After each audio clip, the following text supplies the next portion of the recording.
Why, hello there. I've got something to show you. Come in. Hello there everyone. This video is for those of you that like dragons but also, unlike me, like making good choices with your money. You might be a new player looking to start, getting into Classic Constructed, a Blitz player that's tired of not being tired after a game, or someone that has played before and wants to start building Dromai but doesn't want to commit to the full price yet. Now, Flesh and Blood has always been affordable on a budget. 95% of your deck will usually cost you less than £20. It's always been those one or two legendary pieces of equipment, maybe those 3 CNCs that kind of bring up the price of a deck. With the release of Dustup, Illusionist, aka Dromai, got a new legendary headpiece, the Diadem of Dream State. This legendary headpiece is currently sitting around £10, making it a great choice for entry-level players, because while it isn't quite as good as Crown of Providence, it's still a very valuable headpiece when compared to budget options of the past like the Ironhide or Iron Rot equipment. We like Diadem and Dromai because we can block well, and therefore we have more control over when the ward pops on both our Wave of Reality and our Diadem of Dream State. We may also pay 1 whenever the Diadem or Wave is destroyed by ward to generate the Ash, pitching a red card. The Ponder token will allow us to draw a card in our end phase, giving us a guaranteed arsenal or more choice over choosing said arsenal. Just lets us keep bigger hands, so it's quite a good card in that sense. Now we explain the Diadem a little bit and move on to the other bits of equipment. So we'll move on to our other piece of ward, which is the Wave of Reality. So Wave of Reality is a really solid arm piece that covers breakpoints nicely. Only 2, but it does what it does well. And also when it pops, we can pay 1 for the Diadem, get an Ash, and then get a Ponder. So that's the synergy there with the Diadem. It's also a very cheap arm piece that even non-budget lists will run to because it's very good into stuff like Lexi.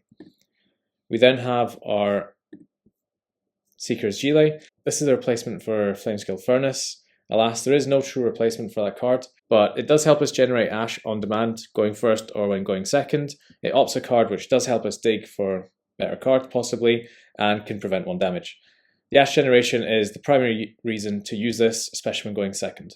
Next we've got the Time Skippers. These are an amazing source of Ash generation going first. You pitch 3 reds, make 3 Ash, arsenal cards, so your opponent doesn't get the chance to filter out their hand. It also gives you 2 action points when you pay for it, so this has utility into stuff like Guardian, the Brutes, anything that's kind of high on poppers.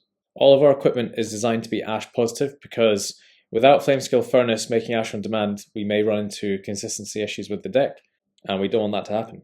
On to the main boards. So every 0 cost and 1 cost dragon is lumped in here as they are amazing, and dragons are the reason that you want to play this deck because they offer insane value and they look cool. Let's quickly go with the 0 cost dragons. There are only 2. We've got Dromai and Asvalai. These are insane value as they are 0 cost. You can play them off just being an arsenal or a 1 card hand, and it'll make all your dragons on the board have go again. Dromai gives you an extra action point when destroyed or when he attacks. He's the best dragon by a mile. You then got Asvalai, who's insane in the endgame as well. You just have to be a bit careful because they aren't Ash negative, and you can't counteract that with the Flamescale Furnace pitch, so you've got to make sure you play these at the right time, preferably later on if need be. For our 2 costs, we are playing Thamai at 3 and 1 Uvia, but we do play 2 on the side. Uvia is very Ash hungry, so we only play more than 1 into the slower matchups. And of course, Thamai's in here for your wizards, but it's just quite a tanky dragon, so it's quite a nice one to have. Also just shuts off any D-reacts. In certain matchups, it can be a tempo card, just like Maragai, which is handy. For the 3 costs, we've got just the 3 copies of Necria. 3 Necria is crucial in a deck that doesn't have Flamescale Furnace because Necria can make you a buttload of Ash. You can swap this out maybe for some Vincericais, just try playing with that, but Vincericai isn't in a great spot right now because the Rangers are playing Hornet Sting, which can kill him and lose your action point, and also Icelander is quite prevalent, and she can kill him when he attacks as well. So he's not ideal, but in a different format, he's great. For the legendary dragons, we got the 1 Tomatai and the 1 Dominia. Both very fun to cast. Tomatai especially can be a win condition into several matchups like Lexi and Ninja. Not great into every matchup, so he doesn't deserve a ban like people are saying.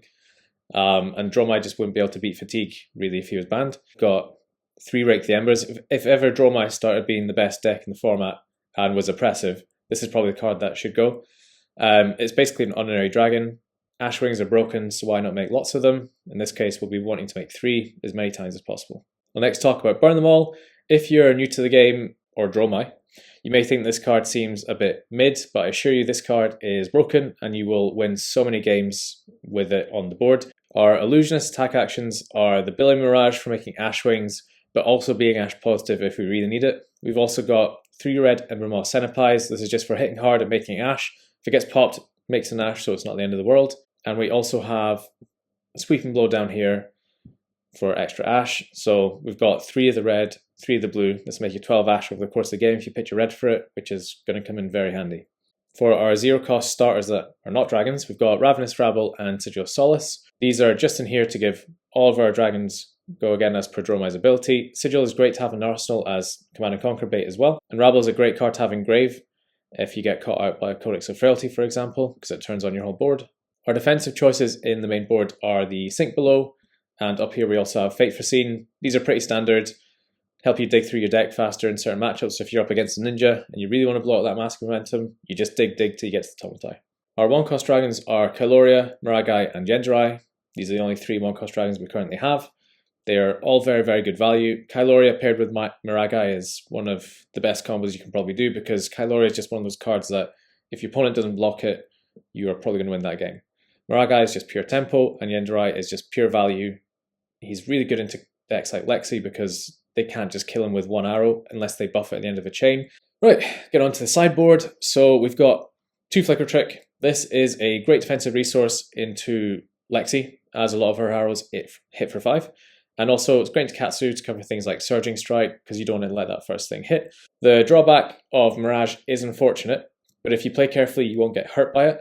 You just have to make sure that, say for example, you're against a Lexi player, if they're playing off a full card hand and they hit you with an arrow, you don't want to play that Flicker Trick straight away because they might be holding the Rain Razors. It's very unlikely that the Lexi player will be holding that Rain Razors for just their second arrow or for Flicker Trick, especially for the first Flicker Trick because they don't know that you're on it. We have our 2 Ovias in the sideboard for the slower matchups. So we've got Lost in Thought here, another new card from Dusk Till Dawn. So Lost in Thought helps us beat decks like Guardian and Brute. Because it's a budget list, we don't have Ghostly Touch, which is something we do ideally need for these matchups. So the new plan with Lost in Thought is try pitch these all to the end, get all 3 into one hand, or maybe with a Dromai, and then you can remove your opponent's hand of poppers, and then you can swing with your dragons and go for the kill.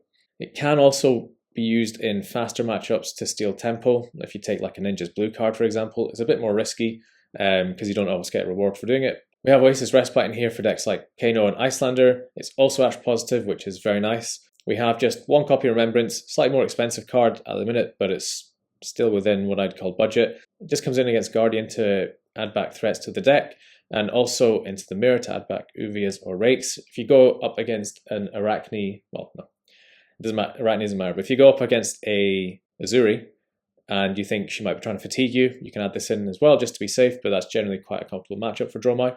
But yeah, you generally need at least 1 just in case you come across some sort of fatigue strategy. Last action card we have is Pass Mirage. It's a blue, so we bring it in against the Wizards and the Rune Blades, and we also bring it in against Guardian as they're almost always forced to attack it. So it's really good tempo swing for that. Against Viscerai, it does serve a dual purpose. Viscerai runs quite a lot of poppers at the minute, so you can either use the Pass Mirage to pay for Rune Chants, which is you should only ever pay for them with a blue, unless you really have to pay for them with a red to make Ash or you're about to die.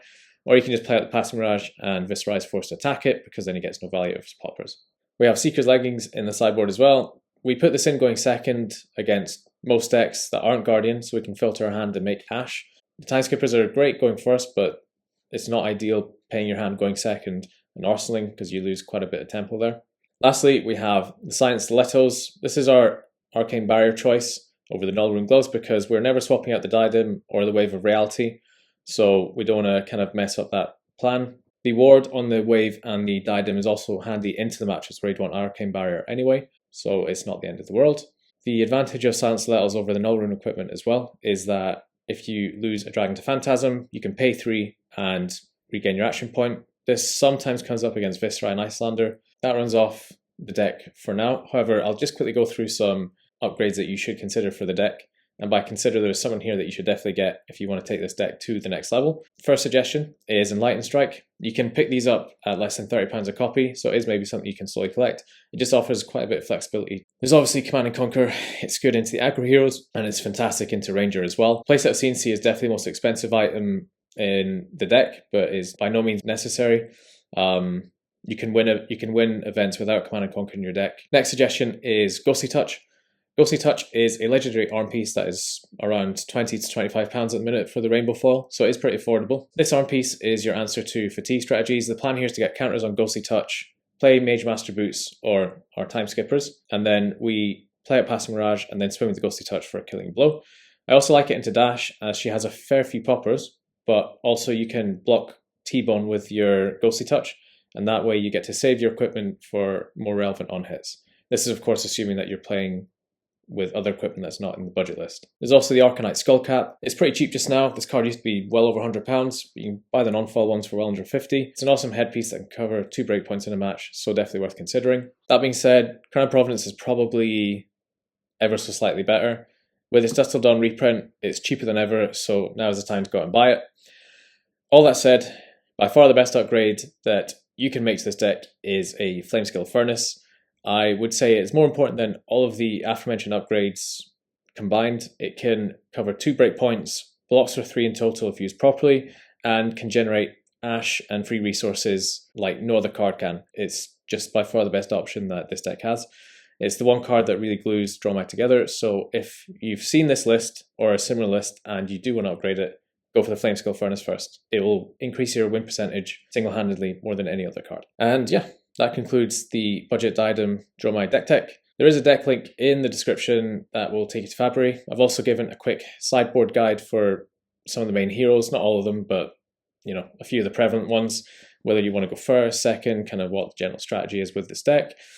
So it can help you get off to a quick start instead of having to learn the matchups from scratch. As playing Dromai, learning the matchups is one of the things you have to do if you want to win. You can't just do the same thing into every deck, but that's also what makes the deck so fun. But anyway, happy hunting. Have a great day.